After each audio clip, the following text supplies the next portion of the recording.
Larry, the job of the track announcer is more than just calling out the names and numbers, I would suppose. Yeah, there's a lot of memory involved. You have to get all those names of the horses in your head. When the horses come onto the track, you look at all the silks that the jockeys wear and identify the horse's name to those colors, because that's what you're going to be following during the running of the race. So a lot of short-term memory. It wreaks havoc with the long-term memory, but it's certainly the only way to do it right. And when the race runs, you just follow them with your binoculars. How many minutes does it take you to memorize a 10-horse field, say?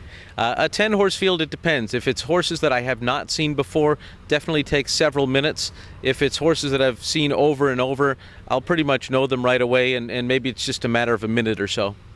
And when it comes to being the track announcer, big races, small races, how do you try to make them all seem the same?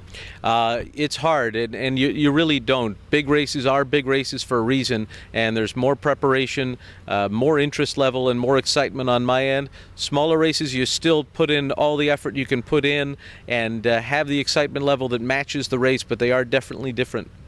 The skill set that it takes to be a track announcer and a race caller are a little different maybe than being a broadcaster in other sports. What would you tell people who someday wanted to be a track announcer? What's the best way to practice? It's what it's all about, practice. What you want to do is you want to try to find a spot. You got to go to a racetrack live, find a spot in the grandstand where you can be all by yourself, get a tape recorder, a pair of binoculars, and just call them until you feel like you're more comfortable. I did at least 500 races into a tape recorder before I ever called one on a microphone. And finally, your favorite race call up to this point? There've been so many that I've been able to call that I've been very excited about. I'd narrow it down to a few.